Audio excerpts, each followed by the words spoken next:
Shalom Uberajá. Vamos a empezar de nuevo el ciclo de lectura y estudio de la Torá. En nuestro año 5783 continuamos leyendo la Torá en nuestra Perashá Bereshí. Empezamos este proceso Bezrat Hashem con muy buenas festividades, que tengamos un año de Sinjá, un año de Berajá, un año de gran Parnasá para todos nosotros. Y bueno, la Perashá de Bereshí es una de las Perashás más difíciles que tienen el libro de la Torá, y es una Perashá que los rabinos generalmente no quieren hacer comentarios sobre ella. Generalmente los rabinos no hablan mucho de ella porque se pueden malinterpretar muchos de los conceptos que están aquí. Y entonces se puede desviar del verdadero mensaje.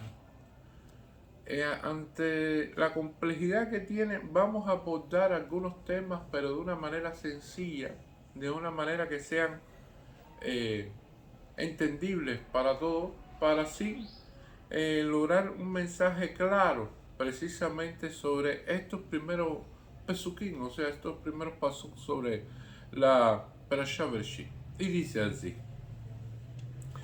בראשית ברא אלוהים את השמיים ואת הארץ, והארץ הייתה תוהו ובוהו וחושך על פני תהום ברוח אלוהים מרחפת על פני המים, ויאמר אלוהים יהי אור ויהי אור. En el comienzo, cuando Dios empezó a crear los cielos y la tierra, cuando la tierra estaba asombrosamente vacía, con oscuridad sobre la superficie del abismo, y la presencia divina flotaba sobre la superficie de las aguas, que Dios, y dijo Dios, que haya luz, y hubo luz. Y esto es uno de los temas principales que vamos a ver, que el libro de la Torá es un libro de leyes. El libro de la Torá es un libro en el cual están nuestras 613 mitzvot, y muchos de los comentaristas dicen, bueno, la Torá debería empezar hablando precisamente de las leyes del Orach Hayim, de la vida diaria, y después hablar de las leyes de las festividades, de las leyes que tienen que ver con cada una de las mitzvot, y entrando en cada uno de los temas. Porque precisamente la Torá es un modo de vida, o sea, nos está dando una serie de leyes. Sin embargo, el primer libro de la Torá es un libro de historia. Estamos viendo desde que Dios crea la tierra hasta todo el proceso de las familias, del pueblo de Israel, de nuestros patriarcas, todo este tema. Y entonces hay un malloque, hay una discusión evidentemente en la Gemara sobre este asunto. Y dicen, bueno, ¿y por qué? ¿Por qué empezar haciendo un libro de historia y con toda esta historia de toda la creación y todo este proceso? Y entonces nuestros sabios dan un argumento muy interesante. Nuestros sabios dicen de que este libro, Bereshí, fue hecho así para los goyim. Fue hecho así para las personas que no pertenecen al pueblo de Israel, al pueblo judío. Y entonces esto puede quedar perplejo mucho, evidentemente es un tema complejo. Dice, ¿cómo que está hecho un libro así para que no, como tal, pensado para el pueblo de Israel, sino pensado más bien para los goyim, el comienzo del libro de la Torá? Y la cuestión fundamental es de que poco a poco los goyim de este mundo están aprendiendo la Torá y le dan veracidad y 100% a la historia que está aquí en Bereshí. 100% creen en ella. Entonces, cuando al pueblo de Israel le preguntan, ¿cómo ustedes saben de dónde ustedes vinieron y cómo ustedes saben que la tierra de Israel les pertenece? Nosotros sencillamente enseñamos la Torá. Al enseñar la Torá, y si los goyim creen en la Torá y creen en lo que está escrito en Bereshí, ahí está la historia de dónde salimos nosotros, a quién fue prometida la tierra de Israel, de quién compró la cueva Macpela, de quién compró otros terrenos, de cómo esa tierra fue dada al pueblo de Israel y cómo el pueblo de Israel tiene esta relación especial con Dios. Precisamente está aquí. Si los goyín creen esto, entonces como argumento, el libro mismo es el mayor argumento que tenemos para los goyín de que la tierra de Israel es del pueblo judío. Y esto es uno de los primeros elementos que podemos tener de por qué Hashem puso esto, ya que nuestros sabios dijeron, en el momento que se dio la Torá y algunos años posteriores, solamente el pueblo judío creía en ella. A medida que ha pasado el tiempo, más pueblos han empezado a creer en ella y más personas. Y personas de distintos lugares del mundo y de distintas creencias, entonces se han acercado a la Torá. Y eso lo estamos viendo poco a poco en este mundo.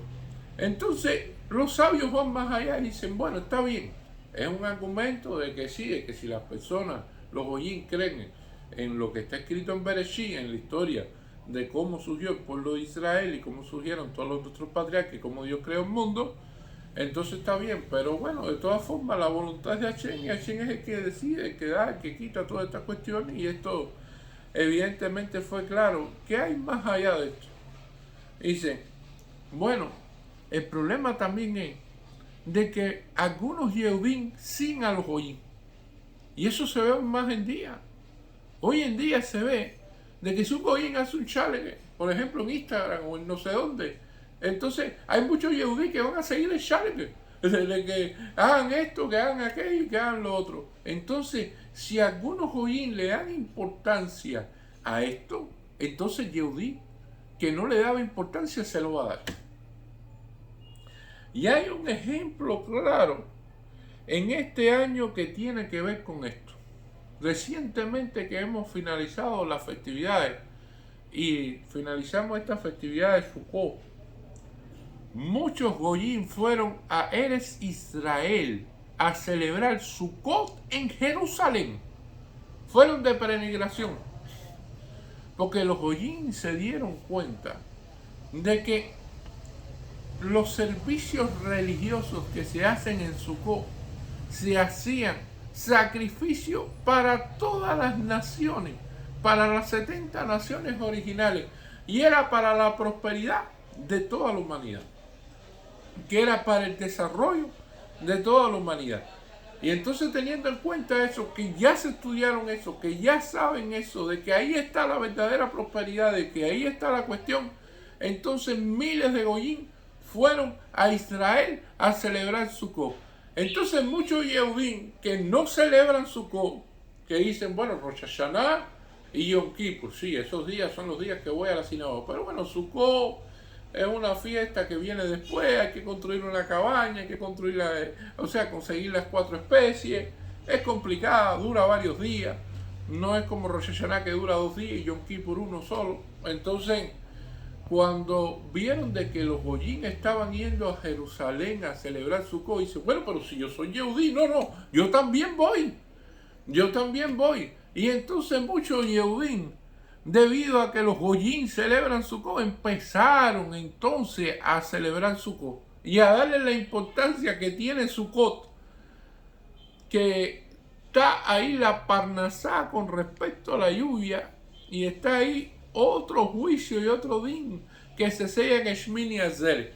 Entonces ya empezaron a ver distinto la festividad, gracias a que los goyim fueron allá. Entonces, como es un efecto dominó, y Hashem sabe eso, entonces por eso da este libro de historia, los goyim lo aceptan, y los yehudí que no siguen la línea como tal y que están más en la tendencia de lo que siguen los goyim, entonces empiezan a seguirlo. Y es una de las cuestiones interesantes de por qué se empieza el libro de la Torá siendo un libro de leyes con la historia del pueblo de Israel. Y otra de las cuestiones que también vamos a ver, de que cuando una persona ve este libro y dice, Bereshit bara Elohim. Y al principio, en el comienzo, Dios creó, y usted cree en Dios, y ya tiene esa creencia en Hashem. Su forma de sentir, de pensar, de actuar, todas estas cuestiones cambian.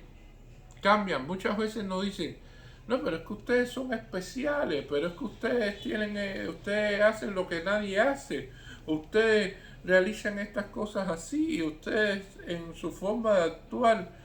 Porque es que cuando uno cree en Hashem, y cuando uno sigue la creencia en Hashem, y sabe que Hashem es el que da todo, y conoce de que Hashem es precisamente quien gobierna esta humanidad, entonces la forma de pensar es completamente distinta. Es un pensamiento paralelo al pensamiento normal. Y es una de las cuestiones que nosotros pensamos. Por ejemplo, en Sukkot, que es la festividad que acabamos. En Sukkot nosotros tenemos por el Shulchan Aruch que nos dice, bueno, ustedes tienen que poner los adornos más finos, las mesas más finas, las cuestiones más finas dentro del azúcar. Y muchas personas dirán, no, pero ¿cómo vamos a hacer eso? Si pues, generalmente en Sukkot llueve y eso se puede afectar y se puede mojar y se puede echar a perder. Y entonces la persona no tiene una fe completamente y piensa de que la festividad, la misbah de Sukkot es una misbah temporal. La misbah de Sukkot, de hacer la cabaña, es una misbah que queda para toda la vida. Es una misbah que a los 120 años, cuando la persona se reúna en el Kiseh acabó, en el Kaudosh Baruj Hu, entonces en ese momento va a decir, bueno, mira, yo cumplí con Sukkot, esto es lo que yo me llevo. Las pertenencias, los muebles, las cosas bonitas con que haya adornado la Sukkah, al final se van a echar a perder de una forma o de otra con el tiempo. Al final, todas esas cosas materiales terminan de alguna manera no sobreviven a los años porque nada de esas cuestiones quedan. Y entonces lo que va quedando precisamente es la misbah que usted cumplió. Una misbah que usted cumple es eterna. Las cuestiones materiales tienen tendencia finita, no duran para siempre. Y esto es una de las cuestiones fundamentales de la forma de pensar del Yehudí, que lo hace diferente a los demás, que le dan una importancia grande a otras cuestiones que a las cuales nosotros no le damos. Entonces el libro empieza Bereshit bara Elohim, pero este empezar es confuso, porque pareciera que Bereshit fuera algo Hasbashalom que creó en un principio. Y entonces, ¿qué hizo en ese momento nuestros sabios cuando tuvieron que traducir la Torá? Dijeron Elohim bara Bereshit. En vez de decir al principio creó Hashem, dijeron Hashem creó al principio, porque precisamente no iban a entender que un libro no empezara hablando primeramente de Hashem si había sido dado por Hashem. Debería ponerse en el principio. Y entonces, por eso fue de que nuestros sabios, cuando se tradujo la Torá, la tradujeron al griego y todas estas cuestiones, ellos cambiaron esta frase y pusieron Elohim bara Bereshit. Pero es Bereshit bara Elohim, o sea, al principio cuando Dios creó los cielos y la tierra. Y esto es una de las cuestiones, de uno de los conceptos muy profundos de la Torá, porque se dice, y no voy a complejizar en esto, porque es bastante difícil, de que en la palabra Bereshit están todos los preceptos de la Torá. En la primera palabra de la Torá están resumidos los 613 preceptos de la Torá. Para eso hay todo un libro y todo un compendio con respecto a esto. Y nosotros vamos a ver que dice Bereshit bara Elohim et hashamayim ve'et haaretz. Y vamos a ver de que Dios ahí ya habla de los 4 elementos fundamentales que existen en este mundo. Los 4 yesod que existen. Cuando nosotros vemos la palabra shamayim, viene de esh y mayim, viene de fuego y agua. Ares es tierra. Y después vamos a ver la palabra ruach Elohim, que es aire. Precisamente estamos viendo los 4 elementos fundamentales, que es fuego, agua, tierra y aire, con los cuales fueron creados todos los elementos dentro de la tierra. Y esto es una de las cuestiones que muchos goyim la han tomado para hacer Avodat Zará, idolatría. Si vemos la cultura de los hindúes en la India, vamos a ver de que existen templos para el fuego, templos para el agua, templos para la tierra, y vemos las culturas también desde el punto de vista de andinas y todas estas cuestiones precolombinas, la Pachamama, esa que le llaman ellos la madre tierra, todas estas cuestiones, de cómo hay una cultura hacia y una adoración hacia la naturaleza, y precisamente todas estas cuestiones no han comprendido precisamente de que es Hashem el que creó todo esto, sino que se quedan con los elementos vitales que creó Hashem, que Hashem creó el fuego, el agua, la tierra y el aire, y entonces adoran estas cuestiones sin adorar precisamente a quien tienen que adorar, que es el creador, a Hashem. Por eso es que es tan confuso y es tan difícil, porque muchas personas de otros pueblos se quedan con los elementos pero no llegan a la raíz del asunto. Nosotros vamos a ver de que aquí aparece la expresión de Ares Aitá Tou Obou, que la tierra, cuando la tierra estaba asombrosamente vacía, un tremendo vacío con oscuridad sobre la superficie del abismo. O sea que no existía nada, que no había nada.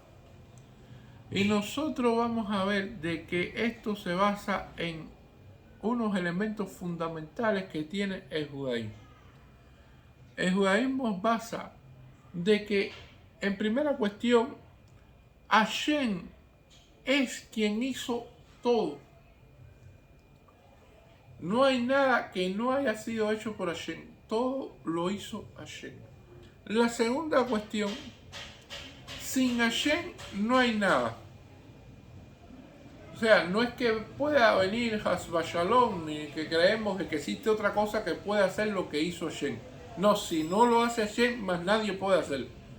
Es el único que puede hacer esta creación. Y la tercera cuestión es que Hashem no necesita nada de nosotros. No es la Torah la que necesita de nosotros. Somos nosotros los que necesitamos de la Torah. Y esto es otro elemento fundamental también a tener en cuenta sobre estas cuestiones. Cuando te dice que la tierra estaba asombrosamente vacía con oscuridad sobre la superficie del abismo y que no había nada, y si hay algo y existe algo es por voluntad de Hashem, y que si no es Hashem no iba a existir más nada, y además de que no necesita de nosotros precisamente para su creación. Esos son elementos fundamentales de lo que estamos viendo aquí. Y entonces vamos a ver que la presencia divina que flotaba, el Ruach Elohim, esa es el Ruach, es lo que le da vida, es lo que nosotros decimos la expresión siempre, y me gusta decirla mucho, Besra Hashem, cuando vamos a hacer algo con la ayuda de Dios, porque es que es la voluntad de Hashem la que está en cada una de las cosas que hacemos. Y precisamente a veces podemos planificar mucho una cosa para que intentar de que salga, pero no sale. y a veces sin tanta planificación salen. Y eso depende de la presencia divina, y eso depende del que con la ayuda de Hashem, de que Hashem nos ayude en cada cosa de la que nosotros hacemos. Y esto tiene una importancia muy grande porque nosotros tuvimos grandes personalidades y tuvimos uno, por ejemplo, como se llamó Bar Kokhba. Bar Kokhba tenía una fuerza increíble, Dios lo bendijo con una fuerza increíble, luchó contra los romanos. Pero tú sabes, ¿qué le dijo Bar Kokhba a Hashem? Le dijo que no lo molestara. Dice, a mí no me moleste, con mi fuerza es suficiente. Cuando los sabios vieron esto, dijeron, ahora sí perdimos la guerra. Y efectivamente la perdieron. Bar Kokhba fue eliminado. Porque todo depende de Hashem. Por lo tanto, en cada acción, por muy pequeña que sea, nosotros decimos, Bezrat Hashem, con la ayuda de Dios. Porque es Hashem quien decide cada cosa. Y cuando se piensa así, cuando se actúa así, cuando se siente así, entonces estamos correctamente enfocados en cada una de las cosas que tienen. Y podemos analizar inclusive que las cosas que no hemos obtenido o que no nos han salido como hemos querido, también ha sido parte de la voluntad de Hashem y que aunque no la entendamos, la aceptamos. Y precisamente no nos quejamos por estas cuestiones. Por eso es que el Yehudí siempre está contento y el Yehudí no vive quejándose, por muy difícil que sea la situación, porque acepta de que cada una de las cosas que tiene es de Hashem y por lo tanto sigue hacia adelante y no está la queja presente hacia Hashem en cada una de las cosas. Y es muy distinto a otros pueblos que tienen sus quejas, sus cosas. El Yehudí sigue hacia adelante. Y esto es una de las cuestiones fundamentales. Nosotros vamos a ver de que Hashem creó este mundo y que no necesita de nadie. Un rey mortal necesita tantas cosas. Para tú decir que tú reinas una región, un país, un lugar, un rey mortal necesita súbditos, necesita un pueblo. Un rey mortal necesita castillo, necesita guardia. Mientras más guardia, más grandeza tiene. Mientras más gente lo custodien, mientras más gente sean sus súbditos que le sirvan y todas estas cuestiones. Y a Hashem no le hace falta eso. Tal es así de como es Hashem, de la esencia, que Hashem dijo que haya luz y hubo luz. Este versículo te dice muchas cosas. Te dice que Hashem solamente con su voluntad ya las cosas se hacen. Ya las cosas prosperan. Ya las cosas suceden. ¿Cuántas cosas habla el ser humano de que va a hacer y al final no hace nada? O hace muy poco de lo que dice. ¿Cuántas cosas el ser humano dice? Sí, no, ahora vamos a realizar esto, vamos a hacer aquello, vamos a hacer tal proyecto, estamos encaminados a esto, esto está no sé qué. Y al final no sucede nada de eso, o sucede muy poco de lo que dice. Sin embargo, Hashem dice una cosa, que haya luz y hubo luz. Lo que él dice es lo que sucede. Y entonces esta luz, que es otra de las cuestiones importantes y otro de los conceptos que vamos a dar, esta luz no es la luz común que usted conoce. Nosotros conocemos la luz solar y todavía aquí no ha sido creado el sol. Esta es una luz de conocimiento, una luz más poderosa que el sol, una luz que sabe y que la posee y que las personas, algunas son bendecidas con ella, puede saber el pasado, el presente y el futuro. Una luz de Jochma, Binah y Da'at, sabiduría, en conocimiento y entendimiento. Una luz que cuando Hashem la vio que era tan grande, tan maravillosa, la ocultó. ¿Y dónde la ocultó? La ocultó aquí, en la Torah. Solamente los sabios, solamente las personas que son estudiosas de la Torah pueden llegar a encontrar esa luz, para que precisamente no sean utilizados con otros fines que no sean buenos, porque precisamente para llegar a esa luz hay que ser un sabio de la Torá. Y para ser un sabio de la Torá hay que ser una persona recta, hay que tener determinadas cualidades, hay que tener determinadas maneras ante la vida que lo hacen ser una persona santa. Y ese tipo de persona es la que puede encontrar esa luz en el estudio de la Torá. Y por eso van a ver en la historia del pueblo de Israel muchos sabios que encontraron esto y que podían predecir cosas, podían hablar cosas que en su momento no eran entendibles y que después lo fueron. Podían hablar de pasados que nadie había y se habían perdido como tal todo conocimiento de ellos y sin embargo tenían acceso a eso. Y podían también establecer líneas en el presente que quedaban atónitos a las personas. Y dice, ¿cuál es esa luz? Esta luz que está aquí. Que muchos sabios de la Torá llegaron a ella. Y que de ahí surgen muchas de las historias, precisamente, de que parecen cosas increíbles que hicieron, pero no. Está a partir del estudio de la Torá que nuestros sabios llegaron a ella y que pudieron, como tal, establecer muchas cuestiones que fueron increíbles y que son historias dentro de la cultura nuestra. Bueno, muchísimas gracias.